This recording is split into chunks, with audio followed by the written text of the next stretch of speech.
Una de las grandes quejas o excusas que mucha gente da a la hora de querer acercarse a Dios es que acusan a Dios de ser un narcisista. Dicen, ¿por qué Dios pide que le den toda la gloria y toda la honra?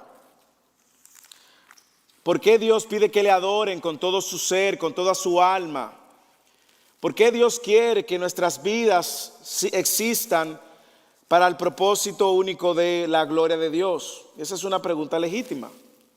¿Por qué el propósito de mi vida está vinculado a la gloria de Cristo? A la gloria de Dios. Es una buena pregunta. ¿Es acaso Dios está hambriento de gloria, hambriento de reconocimiento? ¿Acaso está Dios en necesidad de que se le rinda toda adoración? Claro que no. La razón por la que nosotros le damos a Dios toda la gloria, no solo por el hecho de que fuimos creados para darle gloria a Él, sino porque es justo darle honor y gloria a quien mayor valor tiene.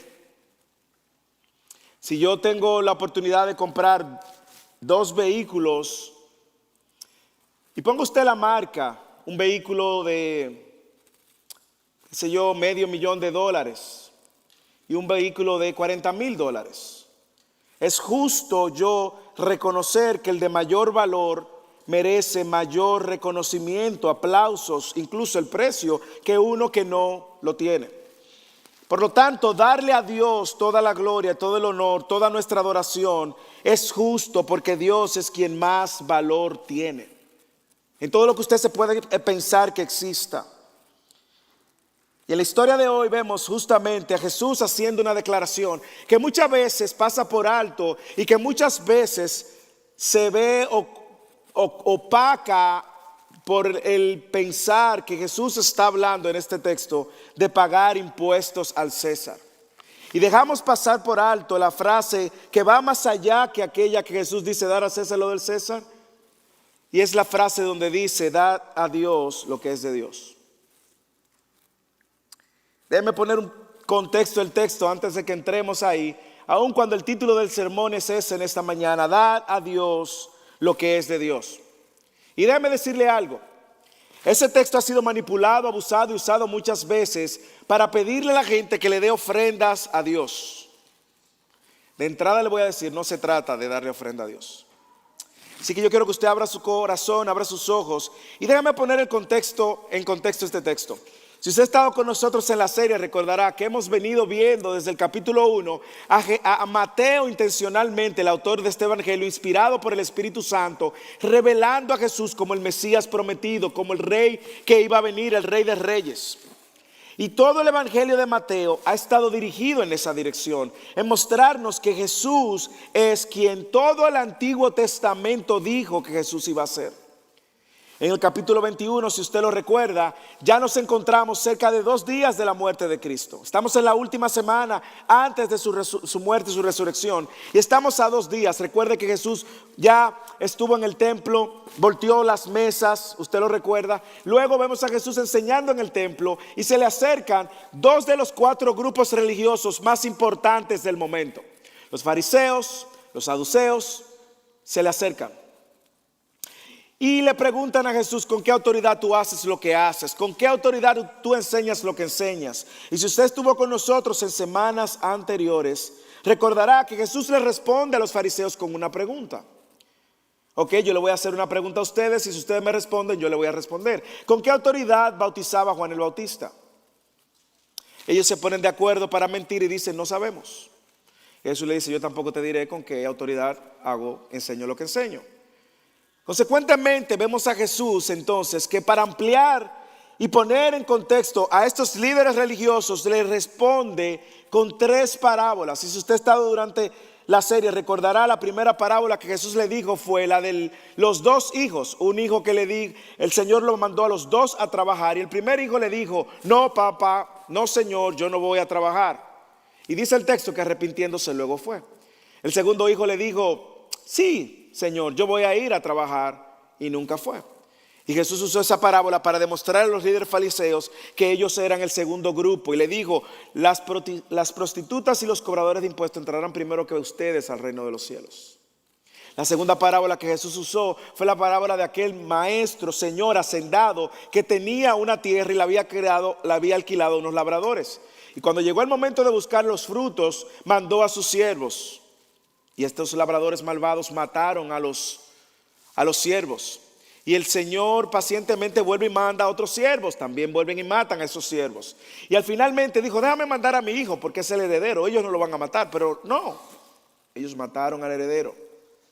Y Jesús le demostró a los líderes fariseos también y a los líderes religiosos, ustedes representan ese grupo de malvados, se oponen al reino de los cielos y recibirán el castigo que ellos van a recibir. La tercera parábola fue la de la boda, la semana pasada. Ustedes recuerdan estas bodas donde Jesús invitó a estos con antelación. Ellos rechazaron la invitación, dijeron no, nos vamos a los negocios, tenemos algunas cosas pendientes. Y otros dice que mataron a aquellos que fueron a avisarles de las bodas. Y luego el rey dijo que iba a hacer con ellos y más tarde dijo vayan, inviten a todo el que ustedes encuentren en las calles. El reino de los cielos también era gracia para aquellos que no estaban inicialmente invitados.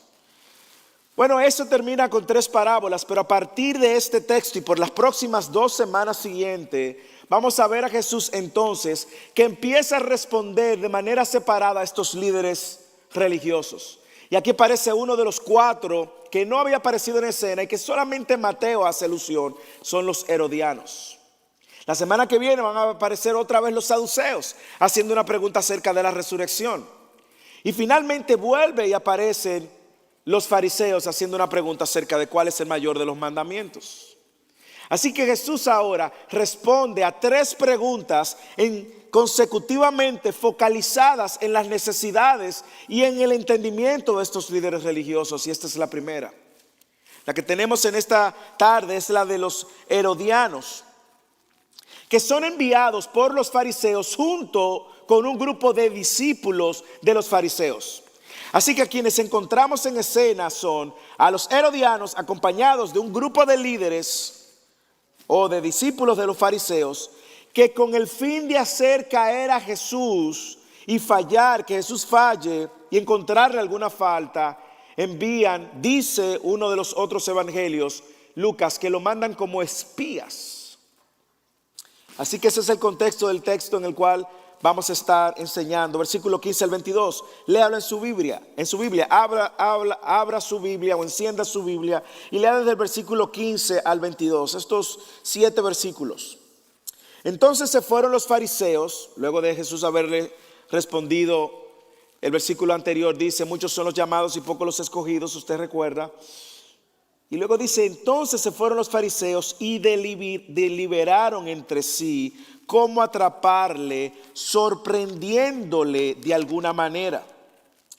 El Evangelio de Marcos dice, y le enviaron algunos de los fariseos y de los herodianos para sorprenderle en alguna palabra.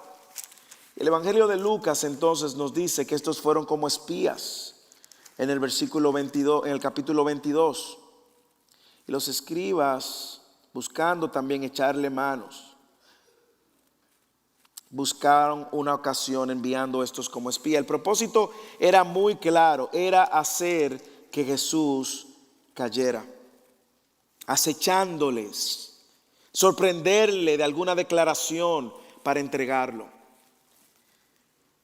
Versículo 16, y le enviaron sus discípulos junto con los herodianos.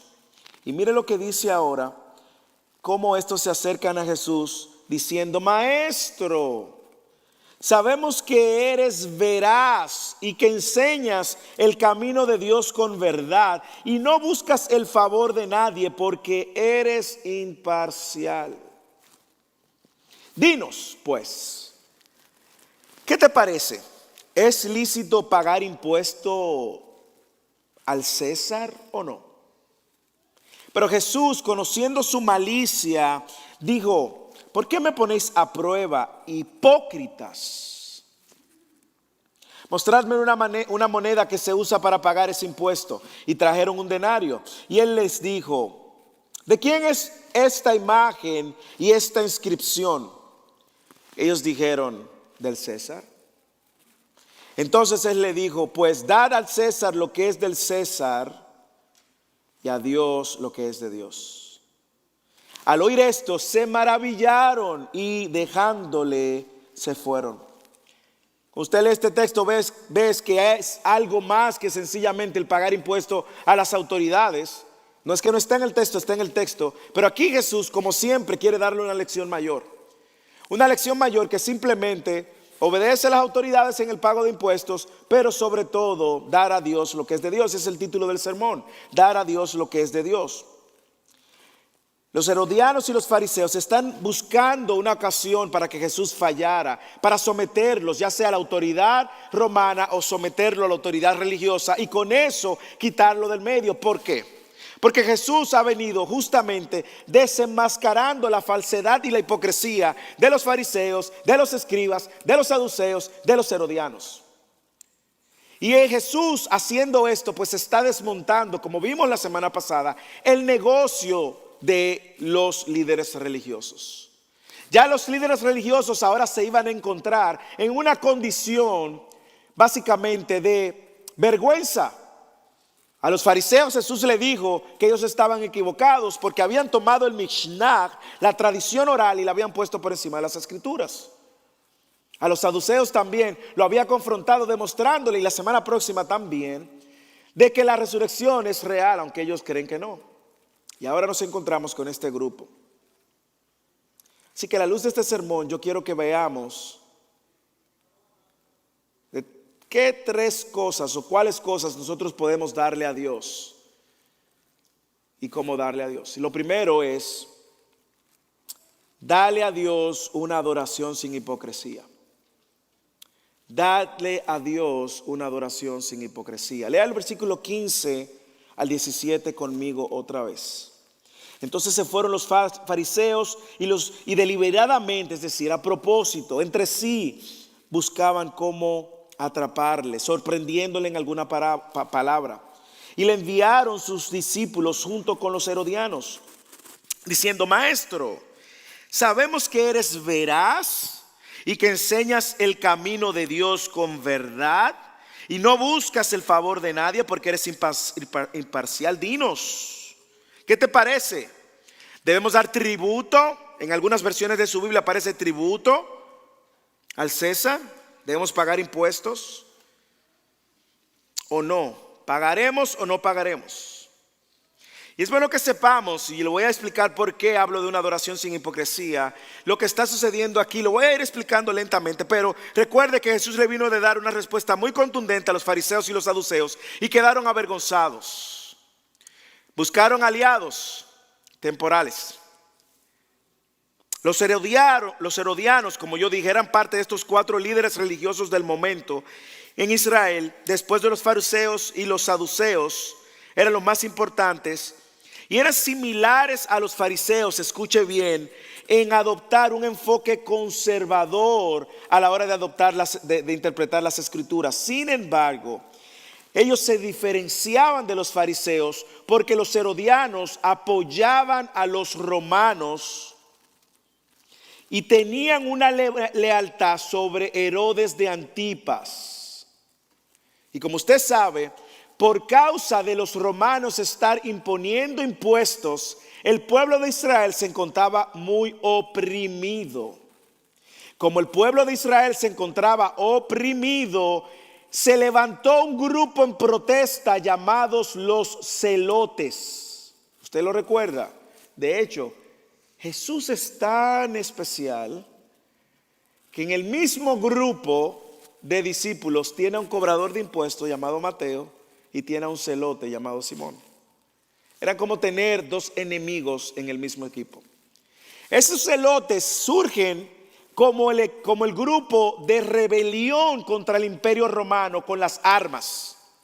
Esos celotes eran los que estaban dispuestos a oponerse a través de las armas contra el pueblo, el imperio romano. Ahora imagínense que los fariseos, que no están de acuerdo con los herodianos, se ponen de acuerdo así como los saduceos y los fariseos no estaban de acuerdo, se ponen de acuerdo con los herodianos, aun cuando los herodianos le habían jurado lealtad a Herodes de Antipa, quien estaba siendo el instrumento de opresión para los judíos. ¿Entiende el conflicto? Pero Jesús, dice la Escritura, que sabía sus intenciones. Así que por un lado usted tiene a los fariseos que odiaban al gobierno romano y tiene a los herodianos que apoyaban activamente al gobierno de Herodes de Antipa. Estos herodianos habían apoyado todos los impuestos que se ponían. Estos herodianos incluso recibían también beneficios del gobierno romano. Así que lo único que los fariseos y los herodianos estuvieron de acuerdo fue en oponerse a Jesús. Pero yo no sé si usted puede entender con la hipocresía con la que ellos se acercan. No sé si usted la puede ver en el texto. La hipocresía era obvia porque todo lo que ellos decían era cierto, pero lo decían de los labios hacia afuera. De hecho, en el mismo evangelio, en el capítulo 15, el evangelio de Mateo, Jesús dice que ellos eran unos hipócritas. ¿Por qué? Porque ellos estaban quebrantando la ley de Dios poniendo la tradición, ¿lo recuerdan? Mateo capítulo 15, versículo 3. Y en el versículo 7 del capítulo 15, Jesús le dice ¿cómo? Hipócritas. O sea que no es la primera vez que Jesús le llama hipócrita, ni va a ser la última. Sino quédese con nosotros hasta el capítulo 23 para que usted vea cuántas veces Jesús le va a decir este compliment, ese piropo, hipócrita. Hipócritas, bien profetizó Isaías de vosotros cuando dijo: este pueblo con labios me honra, pero su corazón está muy lejos de mí. No lejos, muy lejos de mí. Mas en vano me rinden culto. Eso es en el capítulo 15 del mismo evangelio de Mateo, en el versículo 7. Y es increíble que el texto aquí, lo voy a ver más adelante, no trata, y el conflicto del texto no trata del pago de impuestos. El pago de impuestos es el medio. El problema radica detrás del conflicto que los herodianos querían traer. ¿Por qué?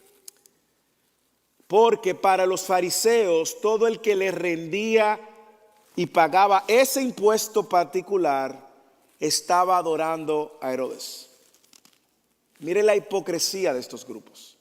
Los fariseos se ponen de acuerdo y los herodianos vienen con palabras verdaderas, pero hipócritamente. Ambos hipócritas que no están de acuerdo con los herodianos y herodianos diciendo hipocresías de su boca que no son reales.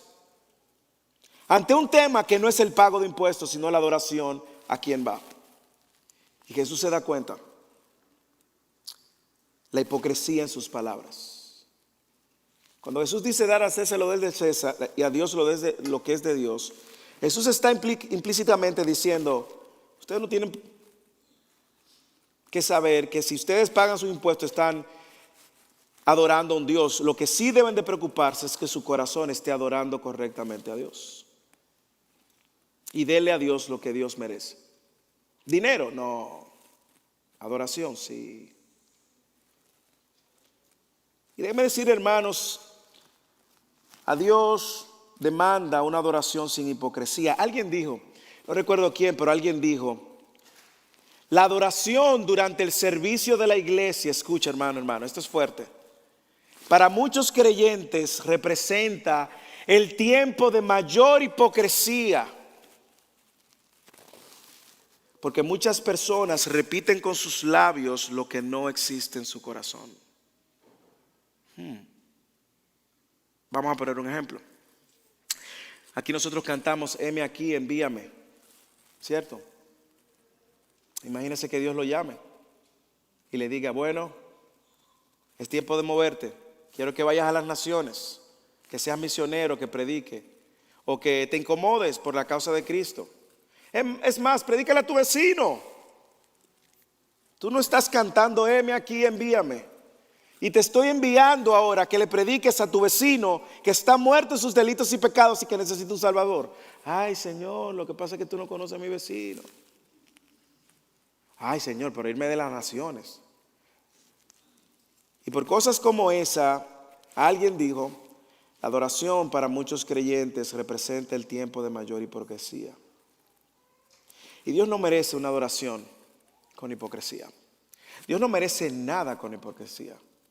Pero le digo algo, y lo hemos hablado una y otra vez en esta congregación, es justamente por la hipocresía de muchos de nosotros que muchas personas ven la fe cristiana como falsa. Es justamente por el testimonio de muchos de nosotros fuera de esas cuatro paredes que muchas personas piensan que el cristianismo y la fe cristiana es falsa. Pero déjeme decirle, la verdad es que el problema no es la fe cristiana, a usted que nos visita. El problema somos los cristianos que no vivimos una fe verdadera. El problema no es el Cristo a quien nosotros le creemos y servimos. El problema es cuando los cristianos decidimos vivir nuestra vida diferente a la verdad de Cristo. Por eso Mahatma Gandhi dijo, creo que lo mencioné semanas anteriores, le dijo a muchos cristianos con el que él interactuó, a mí me gusta tu Cristo, pero no me gustan los cristianos. Porque esos cristianos son tan diferentes a Cristo. Alguien dijo también, yo sé que algunos de ustedes vienen de ese mundo de jugar la loto. Digo, no porque me lo hayan dicho, pero me imagino que todos en algún momento hemos visto la loto, que hay que raspar y ver el número. Hasta en el colegio yo creo que había una cosa, no me recuerdo cómo se llamaban allá. ¿Cómo le llamaban? Sí, ¿cómo era? Fracatane, no sé qué cosa. Y usted guayaba buscando el número ahí, a ver si sacaba el número. Alguien dijo, escucha lo que dijo alguien. Raspas a un cristiano y vas a encontrar a un impío. ¿Es una verdad absoluta? No. Pero es por la hipocresía de que existe una diferencia entre lo que somos aquí y lo que somos allá. Y aquí Jesús está topando con gente hipócrita. Gente hipócrita.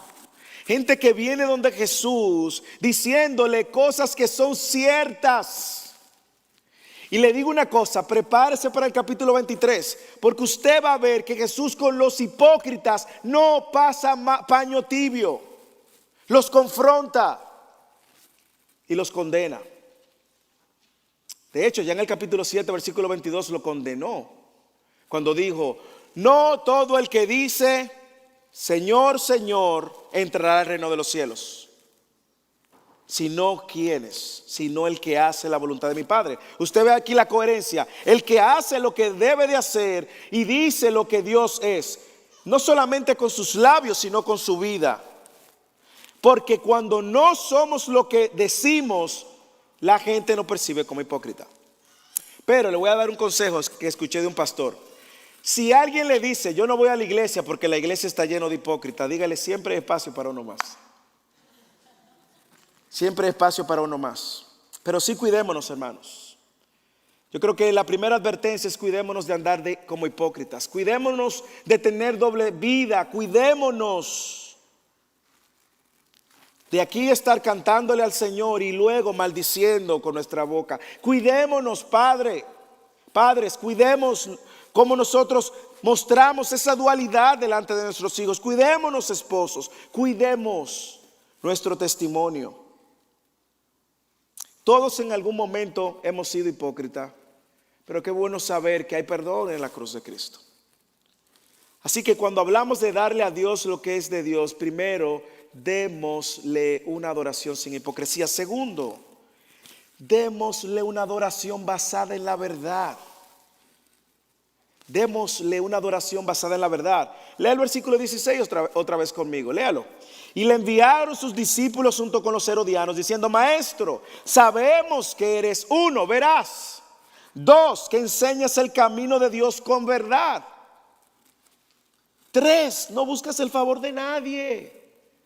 Hermanos, todo lo que ellos están diciendo es cierto. Los herodianos aquí estaban 100% en lo correcto en sus palabras, aun cuando no saliera de sus corazones. Vamos a ver que ellos dicen, Jesús es veraz.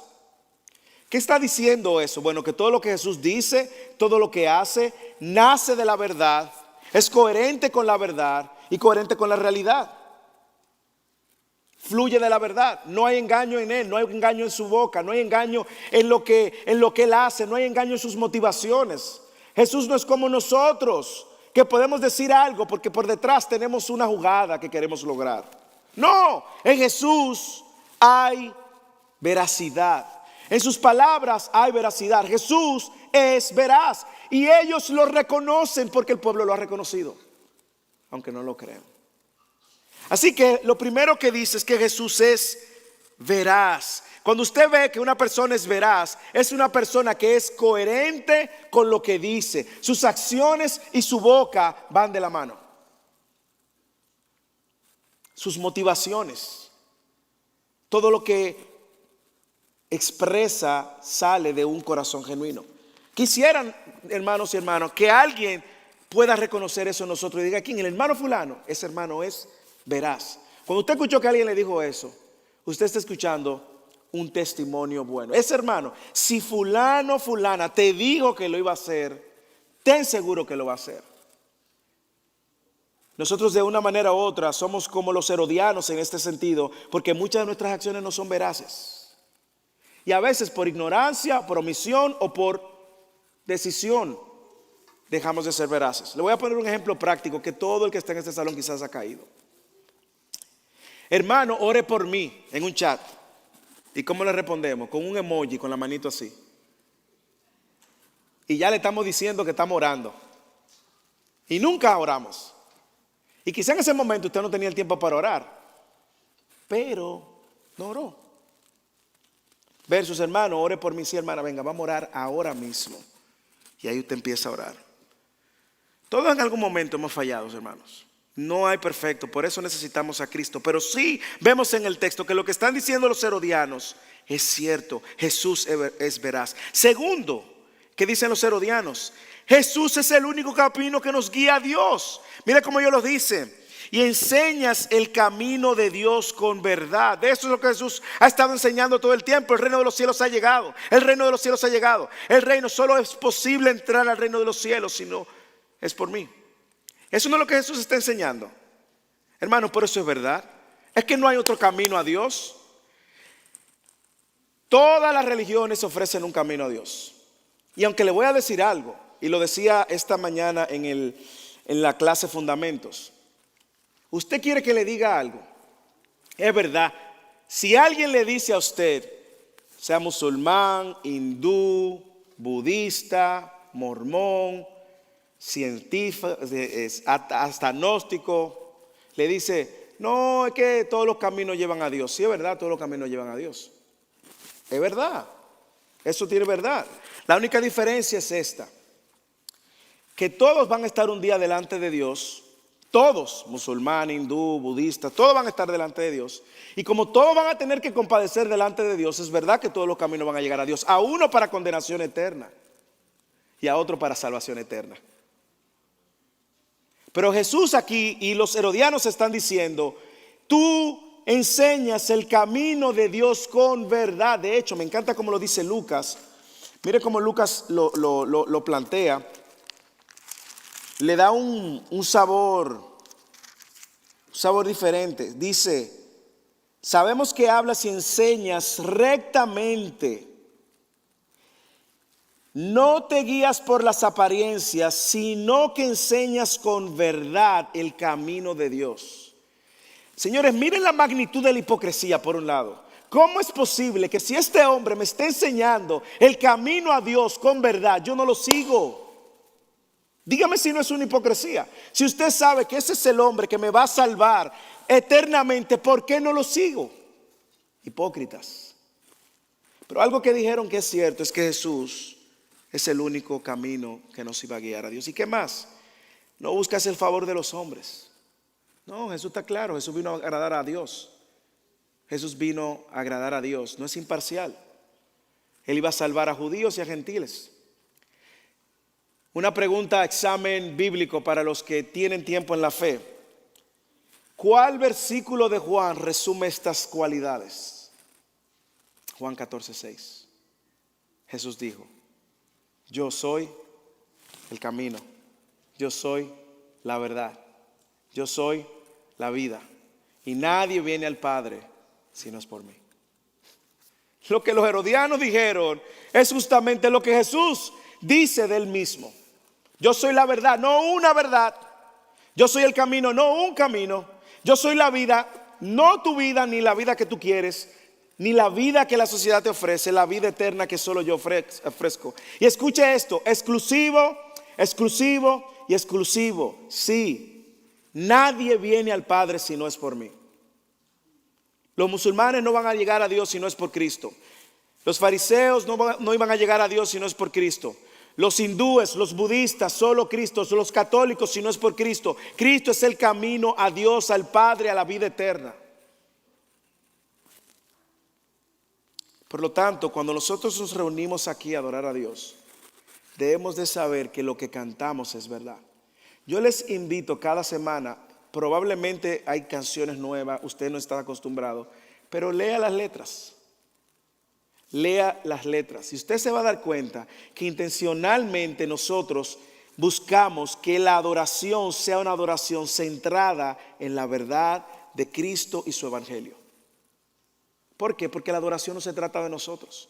Aquí no se trata de Dios y yo, que Dios me sirve a mí, Dios es como el mago, el genio de Aladino. No, aquí se trata de Dios. Aquí no se trata, lo he dicho anteriormente, de hacer sentirnos bien unos a otros y que, ay, qué bien me siento. Esa canción es la que me gusta, esa no me gusta. El servicio estuvo bueno porque se cantó lo que me gustó y estuvo malo porque no se cantó. No, aquí no se trata de nosotros, hermano. Aquí se trata de Dios. Esta adoración que nosotros levantamos debe ser una adoración que refleje la verdad de quién es Él y lo que hizo por nosotros. Y mueve mi espíritu, mueve no solamente nuestros labios, sino nuestros corazones. Cuando cantábamos y decíamos, muestra a Cristo, muéstranos. ¿A dónde más iremos? ¿A dónde más iremos si solo tú tienes palabras de vida eterna? Eso es lo que cantamos, hermanos. Pero que no solo lo cantemos, sino que también lo creamos. Jesús es veraz, ellos eran unos hipócritas. Usted ve el contraste. Jesús nos guía a Dios, ellos estaban desviando a la gente de Dios.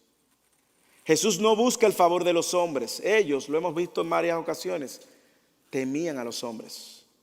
Jesús obra con sabiduría, ellos con necedad. Jesús representa la verdad y ellos la mentira. ¿Usted ve el contraste? Cuando le damos a Dios lo que es de Dios, es una adoración centrada en Dios, en Cristo. No hipócrita, sino centrada en la verdad. Y finalmente, démosles a Dios una adoración que le agrada a Dios. Lea el versículo del 17 al 25. Y aquí voy a explicar por qué el tema de la adoración es central en este tema. Dinos pues, ¿qué te parece? ¿Es lícito dar tributo al César o no? Pero Jesús, conociendo su malicia, aquí está la omnisciencia de Jesús. Aquí está otra característica de Dios. ¿Por qué Jesús es Dios? Porque Dios todo lo sabe. Y este no es el primer texto donde muestra que Jesús conocía sus corazones. Y Jesús, conociendo la malicia de su corazón, escuche cómo Marcos lo dice. Me encantan también las palabras de Marcos en el capítulo 12, cuando dice: pero él, dándose cuenta de su hipocresía, Jesús sabía. Qué difícil debe de ser cuando usted se acerca a alguien o cuando alguien se te acerca a ti y tú sabes que es en hipocresía. Una cosa es usted crea que es hipocresía y otra cosa es que usted sepa que es hipocresía, como Jesús lo sabía. Porque hay gente, y es el testimonio mío, me pasaba y quizá le ha pasado a ustedes, que emiten un juicio de uno sin conocerlo. Por ejemplo, a mí me decían, no, él es chiquito y comparón. Y yo soy chiquito, sí. Lo de comparón, creo que no. Pero usted entiende, hay personas que hacen un juicio a priori. No, Jesús conocía el corazón. Jesús conocía el corazón. O ella es una odiosa. Pero tú has hablado con ella. No, pero es una odiosa. ¿Y cómo tú sabes que es una odiosa? No, porque yo lo veo. Hay gente que ve donde no hay. Pero no Jesús. Jesús conocía el corazón. Y dice que conocía la malicia, porque la hipocresía es malicia. Conocía la malicia y dijo, ¿por qué me pones a prueba? Hipócritas. Confronta el pecado. Mostrarme una moneda que se usa para pagar el impuesto. Y le trajeron un denario. Y él les dijo, ¿de quién es esta imagen y esta inscripción? Ellos le dijeron, del César. ¿De quién es esta imagen? Del César. ¿De quién es esta imagen? Del César. ¿Y de quién es la imagen de ustedes? De Dios. Bueno, es simple. Denle al César lo que es de César. Y ustedes, denle a Dios lo que es de Dios. Y al oír esto se maravillaron. ¡Wow! Y dejándole se fueron. ¿Sabe lo que me enseña ese último versículo? Que usted se puede maravillar con Jesús y aún así alejarse de Jesús. Usted puede estar maravillado con Jesús y aún así no rendirse a los pies de Jesús. ¿Qué peligro es eso? Usted puede estar asombrado de Jesús. Oh sí, Jesús el Salvador. Oh sí, papá Dios. Y aún así viviendo en rebelión contra Dios. Mire lo que está pasando aquí. Déjeme explicarle la pregunta y por qué esta pregunta fue diseñada estratégicamente para atrapar a Jesús. ¿Ok? Esta pregunta, en todas las formas en que los líderes religiosos intentaron de engañarlo, esta fue la más tricky, si se puede decir. Fue la más compleja, simple pero venenosa. Una trampa casi perfecta. Era una pregunta que buscaba un sí o un no. ¿A César es digno de darle tributo? ¿Es digno de darle a César? ¿Sí o no? Ellos no estaban buscando más de ahí. ¿Por qué? Porque si Jesús decía que sí, escuche esto.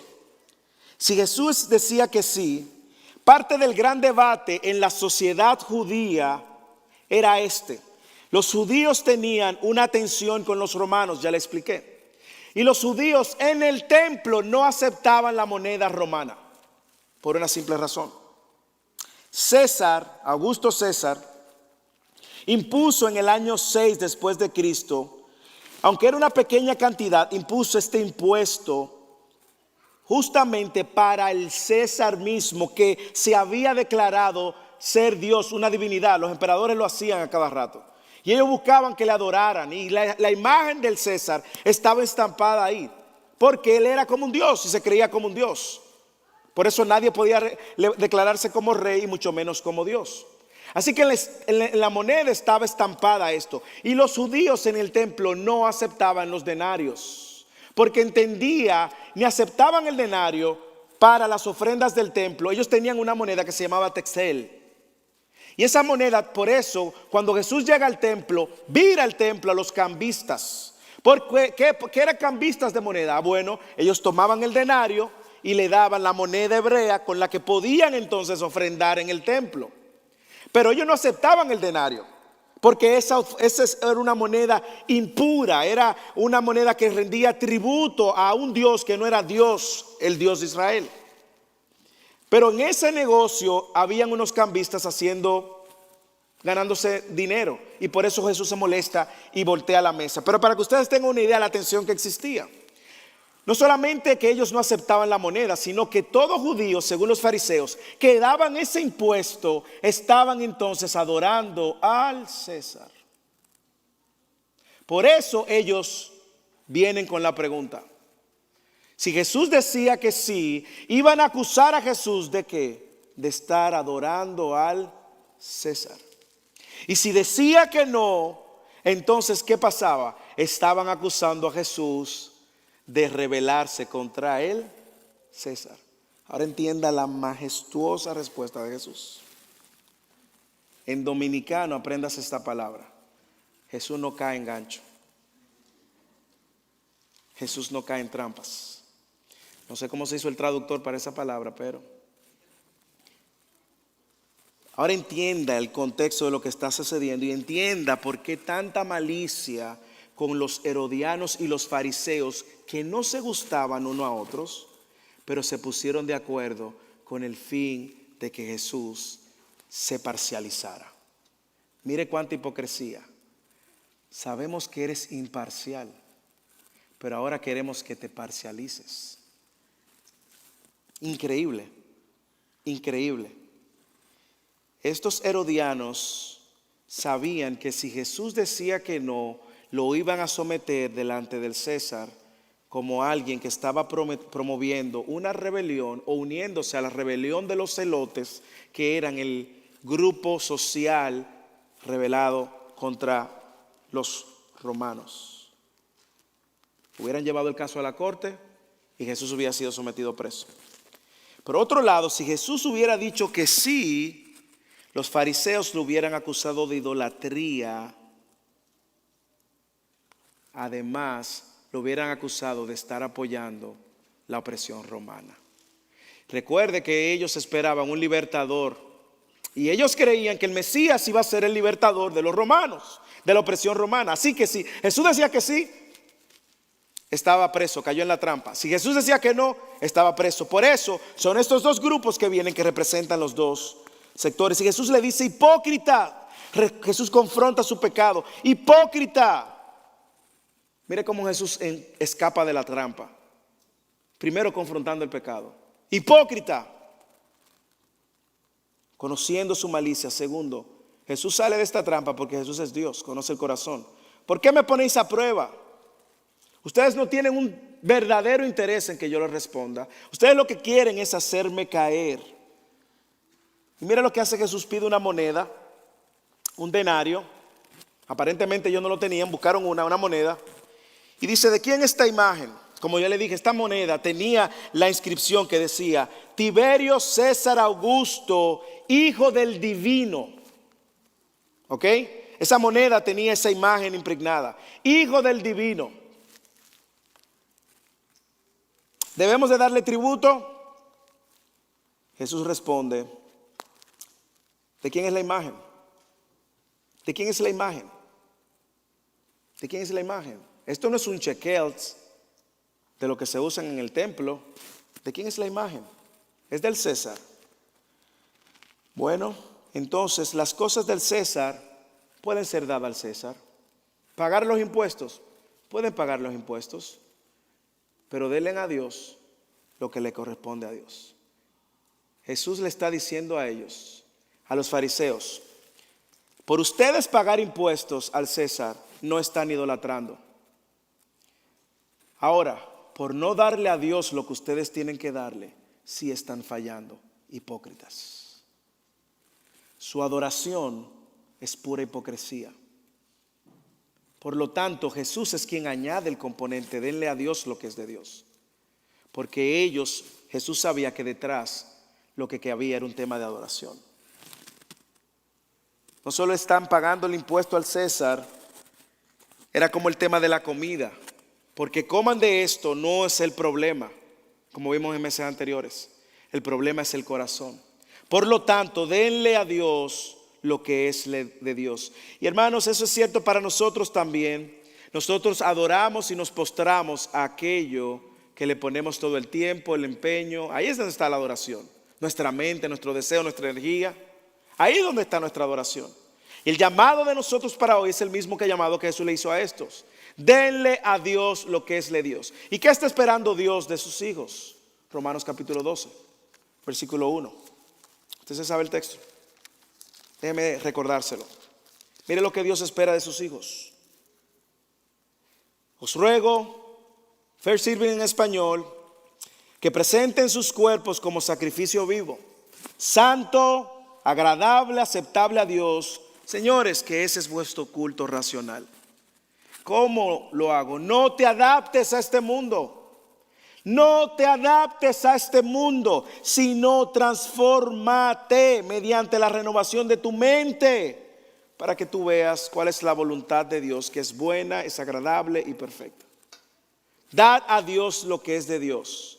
Y cuando Jesús está hablando estas palabras, Jesús tiene en mente más que el dinero, tiene en mente la vida de adoración que ellos debieron tener y que no tenían. Es la imagen de Dios la que nosotros cargamos y es la imagen de Dios, no la del César, la que debemos de representar. Mientras tanto, dar al César lo que es de César y dele a Dios lo que es de Dios. Como dije, esta respuesta dejó atónitos a todos, pero aún así se quedaron maravillados y se alejaron. Mi pregunta, hermanos, a todo el que es cristiano en este lugar: ¿usted está dando al César lo que es del César? ¿Y está dando a Dios lo que es de Dios? Y déjeme decirle varias aplicaciones que podemos tener aquí. Lo primero es, como ciudadanos de Cristo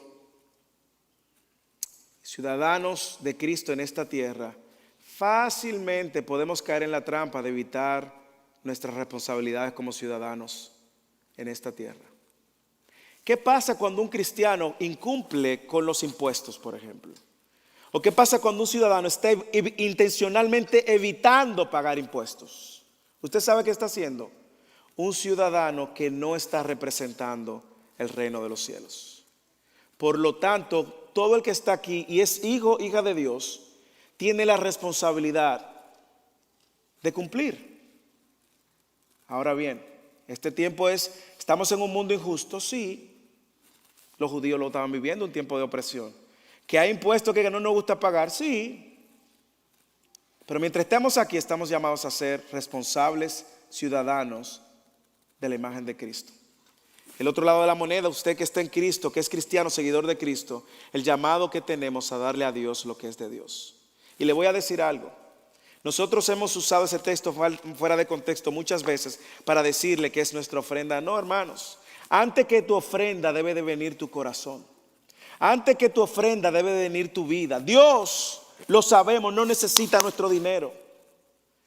Dios está llamando a que vivamos una vida de adoración sin hipocresía, centrada en la verdad y que agrade a Dios. Y esa es la manera de nosotros rendir nuestro culto racional. Aquí en la iglesia solamente, no, en tu casa, en el trabajo, cuando manejas en la calle, cómo te relacionas con los vecinos, cómo te relacionas con tus familiares. Todo el tiempo el cristiano debe de ser un culto racional.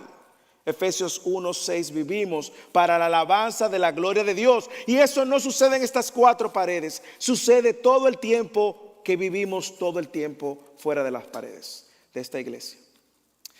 Si estás aquí en esta tarde y no eres cristiano o cristiana, seguidor de Cristo, que rendiste tu vida, no solamente te sorprendas y te asombres por su salvación y por lo grande que Él es. No, Dios te llama. No te sorprendas si te alejes. No, Dios te llama a rendir tu vida a Él, el único capaz de salvarte, perdonarte, porque es el camino, como Él lo dijo, es la verdad y es la vida. Y no hay otra manera de tú reconciliar tu vida con Dios si no es por medio de Él.